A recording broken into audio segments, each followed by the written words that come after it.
Hey everybody, I'm Jammer, and today we're going to be taking a closer look at the Splatoon 2 Salmon Run trailer that was announced just the other day in the Nintendo Direct. We're going to just check out the mode itself. I mean, they did a pretty good job explaining, I guess, how it runs, but we don't really know the nitty-gritty details, like what's the main objective of this mode? Do you just take on endless waves, see how long you can go, and like what the heck's the reward?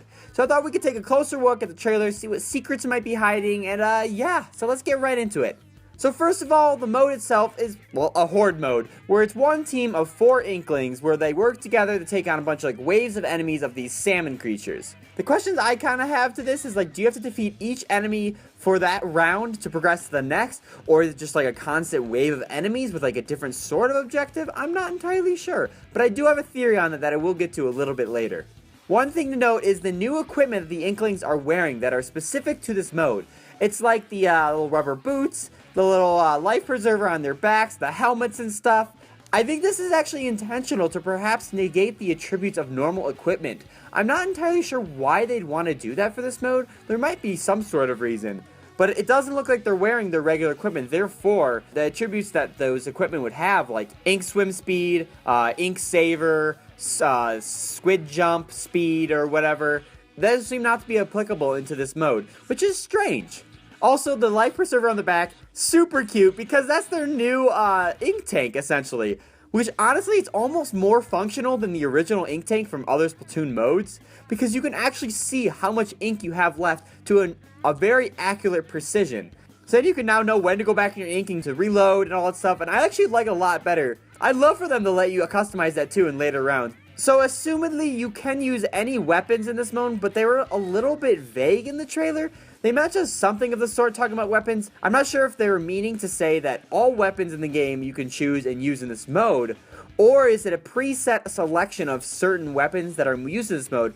Because, I mean, it would make sense in a way for them to do that, since, I mean, they are limiting the fact that you can't use your own equipment, so perhaps you can only use the provided splat roller, splatter shot, chargers, or whatever, rather than your own personal equipment. It seems strange in that regard, but this mode does seem a lot different than anything we've seen before it. So this could be the case. Again, I don't see the reasoning why you couldn't use your own equipment, but perhaps Nintendo has some sort of reasoning for it. So back to the life preserver itself, it actually has another function besides just looking cute and actually being your ink tank.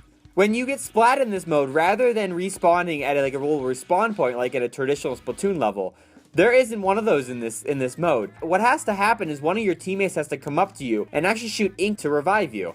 Now, in this scene, the charger, obviously with a full charge shot, brings him back to life, which is awesome from long distance revivals. But when the splatter shot Inkling goes up to try to revive this person, I was trying to see how many shots it would take to bring him back, because perhaps it was like similar to trying to splat another Inkling where you have to shoot him a bunch of times, and the charger, because it was charged up, obviously revived him in one hit.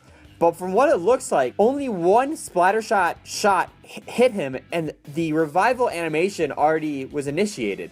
A few other shots did hit him after that, but it only took one shot to start bringing him back to life, which is really interesting. Another detail is, it almost looks like you can move a little bit while you're in the quote-unquote dead state.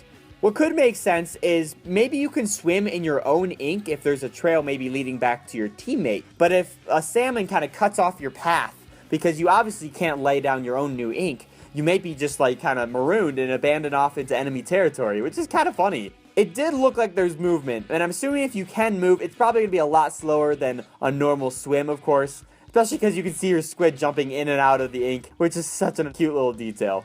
When the Inklings are revived in this trailer, they do a little, like, cheer on animation, and at first it kind of gave me the impression that that was required after getting revived.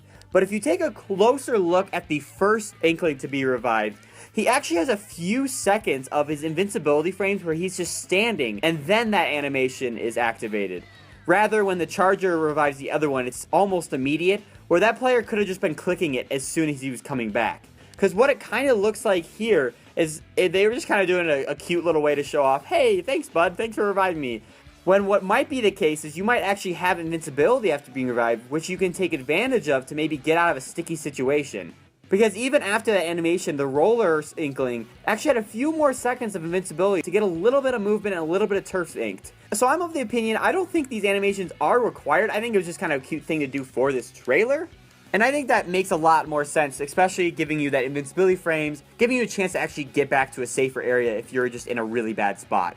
So let's move on to the types of salmon. Now, as far as I can tell, there were about 6 different types of enemies that we saw here. First being the regular chum, right at the beginning. The average, just normal enemy. Then there's also, of course, the fat chum guys that are basically just heftier versions of the chum, kind of like the octolings in the story mode of the original Splatoon that just had a little bit more HP to them.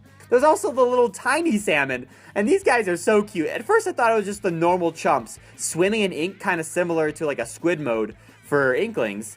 But it looks to be they're actually different types of enemies that can traverse really fast across the ground, but they get taken out pretty easily. Now, the interesting enemies of this mode are the boss salmon. So the first one they show off is the steelhead, which basically is like has a mortar type ability that shoots out these giant, huge time bomb things. All these boss salmon seem to have a specific type of weakness to take them out. It's not like your regular enemy where you just shoot at will and hope for the best. There's a specific technique to take them out. Like, for example, this guy, you have to shoot the bombs while it's in his mouth to explode on top of himself. The other one that I think they showed off in the trailer is this tower salmon off here in the back, shooting I think the ink ray?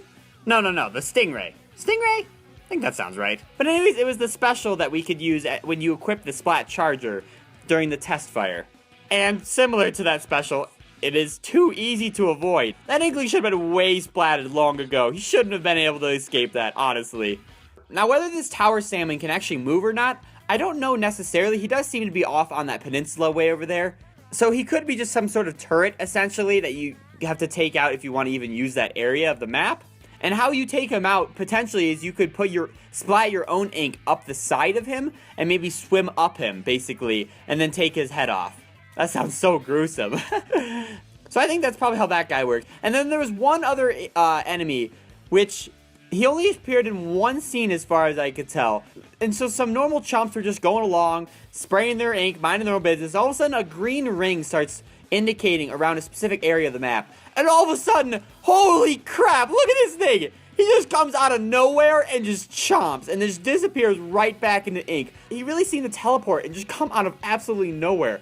So I'm kind of interested to see how this enemy works. Actually, from the looks of it, upon closer inspection, it actually looks like this is a type of grenade that the salmon have. You can see this blinking red, what almost looks like a Pokeball, shaking back and forth on the ground, and soon after the rings appear, and then that giant salmon creature itself. So whether this thing is actually considered a weapon or another enemy type, I'm not actually sure. Alright, let's finally talk about the eggs. Now, the main collectible is power eggs, which is a reward for defeating regular salmon. However, there are these golden eggs that are dropped by the boss salmon. Now, the announcer says that the inklings are quote-unquote paid a bounty to hunt these characters, so it does kind of indicate that these golden eggs are the purpose of this mode. And unlike the power eggs, when these are spawned on the ground, you actually have to carry them back to a container at the center of the map. Questions I have about this is like, do they disappear if you don't grab them? Or if you get splatted while carrying them, do they just drop on the ground so another teammate can grab it? Or are they gone for good? A really interesting detail is when the 3 inklings throw their eggs into the net. I thought it would kind of just show an indication of, yes, this was collected, this has been achieved, and then it kind of just disappear after that. But no, you can actually see the eggs fall on top of each other and they do stay within the net. So this leads me to the theory. Maybe you keep playing this round until the net is full. Wait, did you guys see that? The flag raised. As the inklings threw in the eggs, the flag raised to a certain increment. Because all 3 were thrown in succession, the amount of distance that it traveled could represent 3 eggs collected. What would make the most logical sense is if the flag reaches the top, that would be the max amount of eggs you would need to complete this round. So basically, here's what I've discovered. The golden eggs are the goal of this mode. You have to get X amount of eggs to complete the round. Now, this is maybe just a theory of mine, but this mode maybe could have an easy, medium, and hard mode, where, let's say, easy mode, all you have to collect is 15 eggs, medium could be 25, and a hard mode could be 40 plus eggs, adding to the length of the round and the difficulty as well. The power eggs, how they fit into all this, because they're rewarded for taking out normal enemies, these could basically be your individual kill count score as the player who defeats the enemy gets those specific power eggs. So at the end of the round, it could tally up how many regular power eggs that you collected and see how that compares to the rest of your teammates. To add a little bit of competitiveness to kind of be like, hey, I got more than you, or vice versa, you know. The golden eggs themselves could even count as maybe 10 or 20 power eggs, adding to that individual's total score as well. This is further backed by the story segment at the beginning of this trailer where they're talking about that this is a quote-unquote rewarding experience, and the harder you work, the greater reward. This could just mean the longer you last in the rounds, the better reward, but I think it better indicates that saying the harder you work, as in the more enemies you splat and the more power eggs you collect, the better reward you get. What is the reward? No idea. I mean, we see the little capsule with the question mark on it.